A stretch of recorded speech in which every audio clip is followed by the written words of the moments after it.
Hi student, कैसे हैं आप। My name is Vidyasagar Srivastava.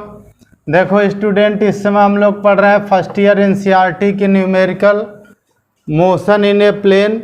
हमने लिया है question number 3.5 according to new book and 4.5 according to old book. Read each statement below carefully and state with reason if it is true और false. पहला statement हमारा A में है student, the magnitude of a vector is always a scalar. ठीक है, तो ये true है स्टूडेंट। अब देखो स्टूडेंट, ये हमारा ट्रू है क्योंकि अगर हम किसी वेक्टर को उसके यूनिट वेक्टर से डिवाइड कर दें तो हमारे वेक्टर का मैग्नीट्यूड निकलता है, और वेक्टर और यूनिट वेक्टर की डायरेक्शन दोनों एक दूसरे से रिमूव हो जाती है और मैग्नीट्यूड बचता है, डायरेक्शन नहीं बचती है। तो जो हमारा स्केलर होता है उसमें डायरेक्शन नहीं होती है। ठीक है, ट्रू फॉर वेक्टर ए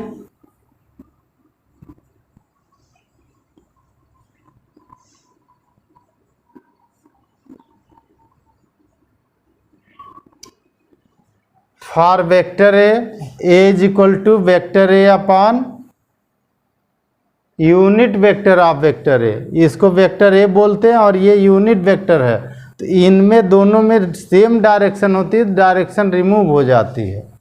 ठीक है,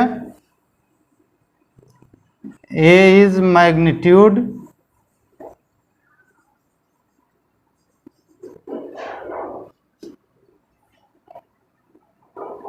and no direction।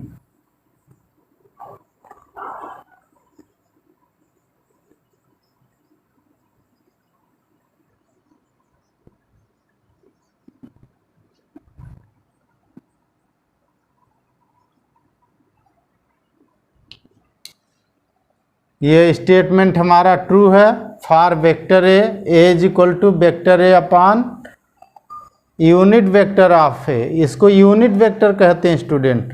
इसका मैग्नीट्यूड 1 है और डायरेक्शन है केवल इसमें इसके अकॉर्डिंग, तो दोनों डायरेक्शन रिमूव हो जाती, केवल मैग्नीट्यूड बचता है, इसमें डायरेक्शन रिमूव हो जाती है। तो A is magnitude and A have no direction, this is scalar. ठीक,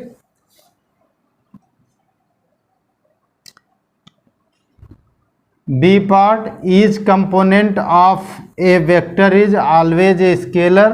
ये फॉल्स है, ये फॉल्स है student.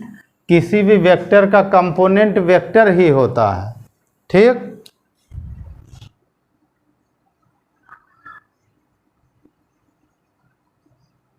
Component of a vector is always A vector. ठीक, किसी भी वेक्टर का जो कंपोनेंट होता है वो हमेशा वेक्टर होता है। तो ये हमारा रॉन्ग हो गया। ये कह रहा component of a vector is always scalar, उल्टा लिखा हुआ है। ठीक है, C part, the total path length is always equal to the magnitude of the displacement vector of a particle. यहाँ देखो स्टूडेंट, जब ये स्ट्रेट लाइन मोशन है तब तो ये सही है हमारा, लेकिन जब यहाँ सर्कुलर मोशन हो जा रहा है तब ये रॉन्ग हो जाएगा जो है।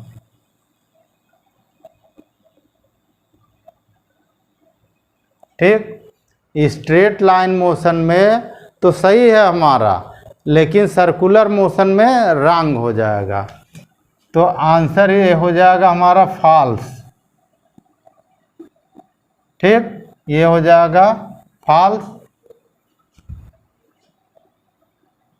इन a straight line motion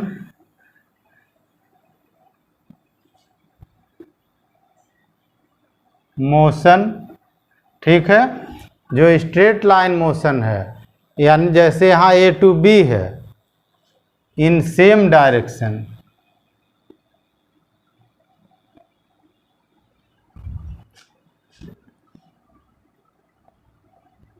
In same direction. ठीक, A to B. A to B, displacement is magnitude of displacement, magnitude of displacement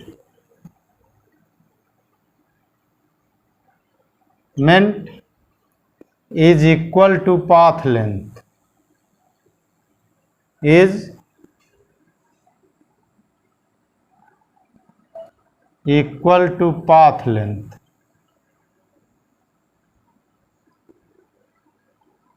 ठीक, यानी A to B में हमारा जो डिस्टेंस है वो पाथ लेंथ है और जो डिस्प्लेसमेंट है वो भी लेंथ इसकी A to B की है, तो इसमें दोनों सेम है। ठीक है, but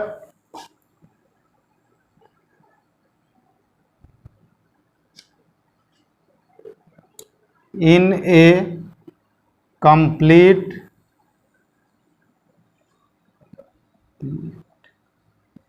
a complete cycle in circular motion,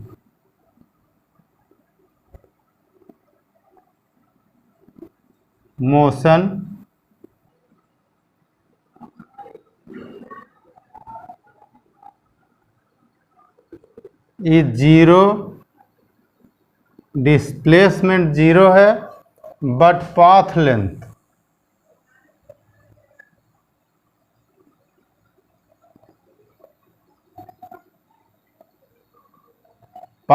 कितना होता है स्टूडेंट एक कंप्लीट साइकिल में? पाथ लेंथ होता है सरकमफ्रेंस होता है 2 पाई आर। ठीक, तो यहाँ पे देखो स्टूडेंट, जो हमारा सेंटेंस लिखा है यहाँ टोटल पाथ लेंथ वो डिस्प्लेसमेंट वेक्टर की मैग्नीट्यूड के इक्वल है, वो इसमें तो सही हो रहा है लेकिन इसमें रॉन्ग हो रहा है। इसका मतलब कि वो रॉन्ग है, करेक्ट नहीं है पूरी तरह से। ठीक है,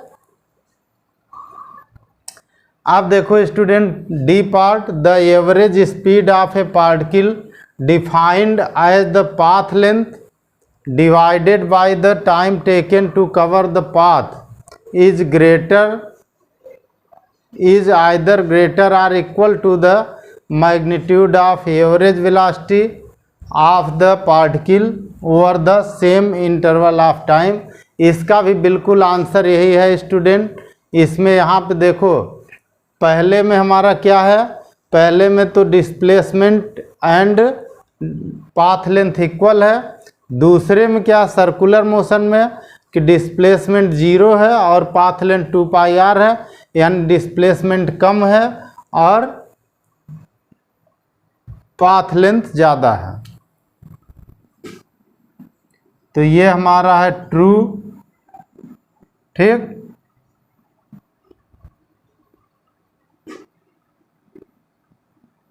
in motion A to B, in motion A to B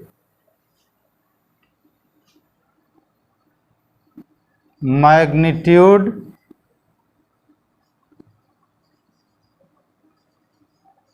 of displacement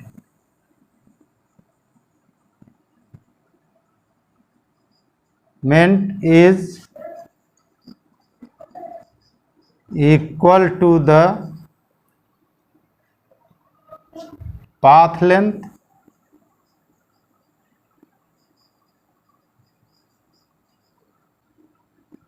but in a complete cycle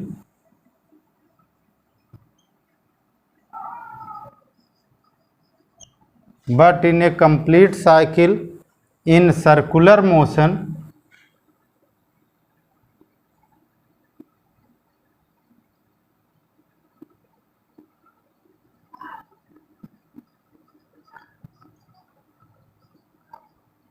but a complete cycle in circular motion.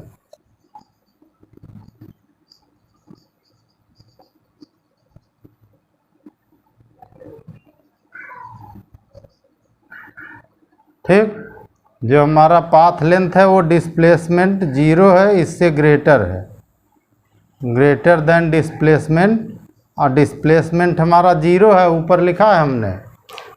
ठीक है, ये हमारा स्टेटमेंट ट्रू है student. In motion A to B, A से B के motion में magnitude of displacement is equal to the path length, but in a complete cycle in circular motion path length 2 pi R is greater than displacement 0।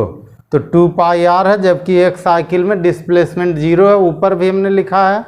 ठीक है, तो ये हमारा answer है इसका। ठीक है, थर्ड पॉइंट में कह रहा है 3 vectors not lying in a plane can never add up to give a null vector. ठीक है, तो ये कह रहा कि कभी भी ऐड हो करके नल वेक्टर नहीं दे सकते, तो ये ट्रू है student.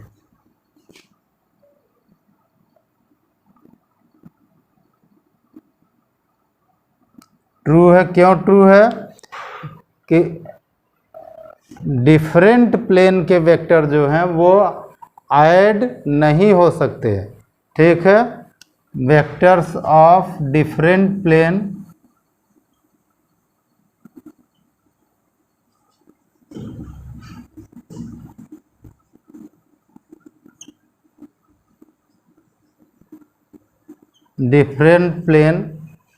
Can not be added और सब्ट्रैक्टेड,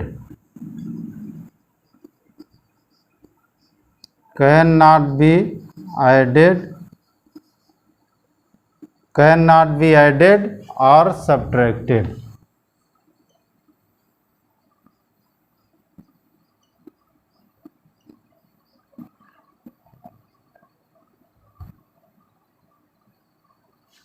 जो डिफरेंट प्लेन के वेक्टर होंगे स्टूडेंट, वो ऐड या सब्ट्रैक्ट नहीं हो सकते। ठीक है, ओके स्टूडेंट, आप हमारा चैनल देखते रहिए, लाइक और सब्सक्राइब करते रहिए और अपना ज्ञान बढ़ाते रहिए। Good day students.